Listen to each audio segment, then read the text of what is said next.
का इतिहास विश्व के सबसे प्राचीन और महत्वपूर्ण इतिहासों में से एक है और उसका अपूर्ण और अद्वितीय अंश है रामायण। यह महाकाव्य भारतीय सभ्यता, नैतिकता, धर्म और संस्कृति के प्रतीक माना जाता है। इसके बारे में अपार ज्ञान, प्रेम और ज्ञान विभाजित है, जो कि हम इस वीडियो में जानने की कोशिश करेंगे। अगर हम बात करें रामायण की, तो इससे हमें क्या सीख मिलती है, हमें इसका भी ख्याल रखना चाहिए। इसके बारे में हम भी चर्चा करने जा रहे हैं। रामायण एक ऐसा महाकाव्य है जिसमें हमें अनेक महत्वपूर्ण सबक और सीख मिलते हैं। यह न केवल एक कथा है, बल्कि एक जीवन शैली, नैतिक मूल्यों का प्रतीक और सच्चाई के प्रतीक भी है। पहला सीख हमें रामायण से मिलता है धर्म और न्याय, दूसरा प्रेम और सहानुभूति, तीसरा संघर्ष और साहस। इसके अलावा हर व्यक्ति जो पढ़ता है रामायण, हर व्यक्ति के लिए एक नया सीख लाता है। परंतु हमने रामायण के बारे में बहुत सारी चीजें पढ़ी होंगी, परंतु हमें ये नहीं पता होगा कि रामायण के कितने वर्जन्स हैं। तो इस वीडियो में हम थोड़ा रामायण के कितने वर्जन्स हैं और रामायण जो हम मूल रूप से जानते हैं कि वाल्मीकि जी ने लिखा है, उसको और कौन कौन ने किस किस प्रकार से लिखा है, उस बारे में इस वीडियो में जानने की कोशिश करेंगे। इस वीडियो में हम जानेंगे कि रामायण की अवधारणा क्या है, उसकी उत्पत्ति और लेखकता कब हुई थी, कथा सारांश और रामायण के प्रकार, और विभिन्न देशों में रामायण को किन किन और नामों से जाना जाता है वो भी हम जानेंगे।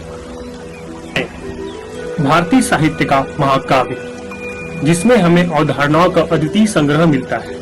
यह कहानी भगवान राम के अवतार लेने और उनके जीवन को बयां करती है। इसमें विभिन्न अवधारणाएं हैं जो हमारे जीवन को मार्गदर्शन करती हैं। उनमें से कुछ अवधारणाएं हैं परिवार का महत्व, धर्म और न्याय, सेवा और निस्वार्था, साहस और वीरता, मित्रता और सम्मान, प्रेम, अनुशासन और संयम, ध्यान और ध्येय। जो हम रामायण की बात कर रहे हैं, इस पर हम लोग जो रामायण जानते हैं या फिर जो बहुत ही प्राचीन है, वो श्री वाल्मीकि जी ने लिखा है, जिसमें लगभग 24,000 छंद हैं और 7 कांड हैं। इस रामायण को हम जो पढ़ते हैं तो हमें ये सब प्रेरणा मिलती है। रामायण कितने प्रकार की है? भगवान राम एक मर्यादा पुरुषोत्तम के नाम से भी जाने जाते हैं। उनके जीवन चरित्र को विभिन्न भाषाओं में अलग अलग काल में लिखा गया है और ये कहा भी जाता है कि नाना भांति राम अवतारा, रामायण सतकोटि अपारा, जिसका अर्थ है नाना भांति, या नाना मतलब कई प्रकार के, और इसका जो मैंने ऊपर पढ़ा था उसका अर्थ ये है कि श्री रामचंद्र जी के कई प्रकार से अवतार हुए हैं और 100 करोड़ उस तथा अपार उसमें से रामायण है। भगवान राम के जीवन चरित्र पर पहला महाकाव्य महर्षि वाल्मीकि द्वारा लिखा गया रामायण है, परंतु क्या वह एकमात्र रामायण है? नहीं, ऐसा नहीं है। इतिहासकारों के अनुसार विश्व में लगभग 300 से अधिक रामायण है। आप सोच के देखिए, 300 से अधिक रामायण के प्रकार उपलब्ध हैं, जिनमें से कुछ ज्यादा प्रचलित है। आइए हम उनको जानते हैं।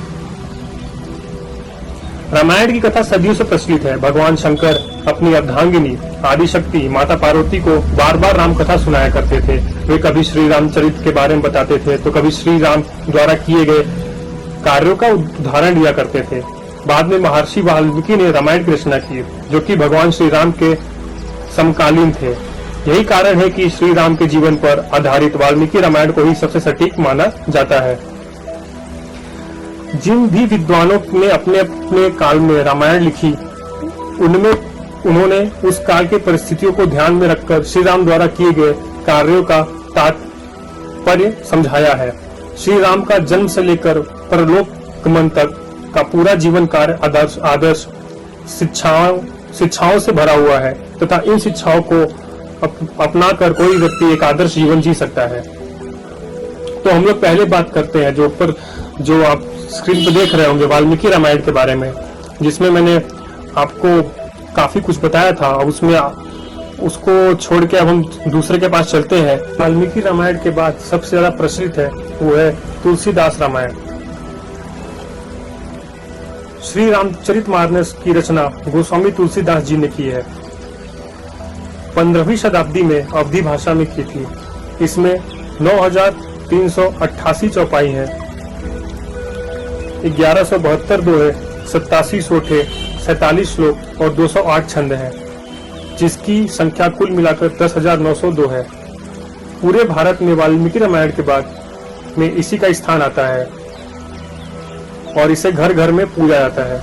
और इसमें काफी बदलाव भी हुआ है, जिस प्रकार मैंने आगे पीछे वीडियो में बताया है, ये कि उस सिचुएशन को माइंड में रखते हुए जो पहले था लोगों ने अपने हिसाब से रामायण लिखी थी। तो हम लोग आगे अपने आने वाले सीरीज में देखेंगे कि वाल्मीकि रामायण और तुलसीदास रामायण में ऐसे क्या क्या भेद हैं, या क्या क्या चीजें एड ऑन हुई हैं, या फिर क्या क्या चीजें रिमूव हुई हैं, उसके बारे में जानने की कोशिश करेंगे। और हम लोग तीसरे पे चलते हैं, जिसका नाम है कृष्ण देवापक व्यास रामायण। और कंब रामायण के बारे में जानने की हम कोशिश करेंगे। कंब रामायण की जब हम बात करते हैं तो ये कंब रामायण को इसको एक तरीके से हम ये समझ सकते हैं कि इसको राम अवतारम या कंब रामायण भी कहते हैं। कंब रामायण की रचना चोल सम्राट कुलोतुंग द्वितीय के दरबार कवि कंबन ने की थी, जिन्हें कवि चक्रवर्ती की उपाधि से सम्मानित किया गया था। कंबन रामायण तमिल साहित्य का सबसे बड़ा ग्रंथ है।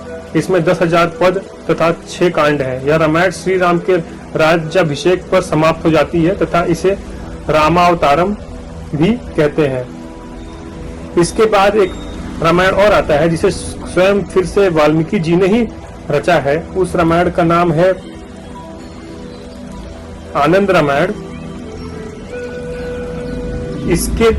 इसी में चौथी रामायण है आनंद रामायण। इसे वाल्मीकि रामायण की भांति ही आनंद रामायण की रचना श्री महर्षि वाल्मीकि जी ने ही की है। इस रामायण में 9 कांड और 12,242 श्लोक है।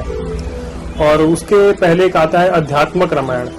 इस रामायण में हम रामायण को भगवान शंकर जैसे मैंने आपको वीडियो में पिछले बताया था कि अपनी अर्धांगिनी माता पार्वती को सुनाते थे राम जी का गाथा, तो जिसे कौवे ने भी सुना था।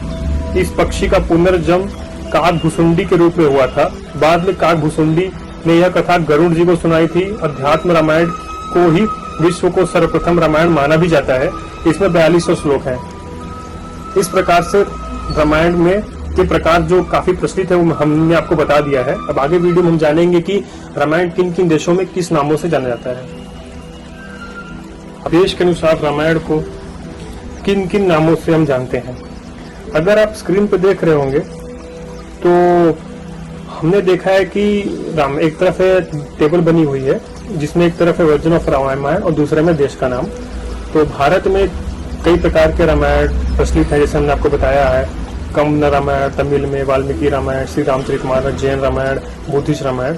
इंडोनेशिया में रामायण को रामायण बैलेट के नाम से जानते हैं। थाईलैंड में रामकेन के नाम से जानते हैं। लाओस में प्राराम के नाम से जानते हैं। मलेशिया में हिकायत सीरीज रामन के नाम से जानते हैं। और एक काफी प्रचलित है टीवी सीरीज भारत का, जिसको मैंने ऐड कर दिया है, रामायण का टीवी सीरीज, जो हमने बचपन से ही देखते हुए आ रहे हैं। तो इस प्रकार से मैंने रामायण के बारे में जितना जानना चाहिए था आपको मैंने बता दिया है। तो आगे आने वाली वीडियोस में हम ये देखेंगे कि रामायण में जो अलग अलग वर्जन्स हैं उसमें क्या क्या चेंजेस हैं और किस प्रकार से क्या क्या चीजें ऐड कर गई हैं। उनके साथ साथ हम रामायण से क्या सीख अपने जीवन में ले सकते हैं। तो जुड़े रहिए हमारे चैनल के साथ। धन्यवाद।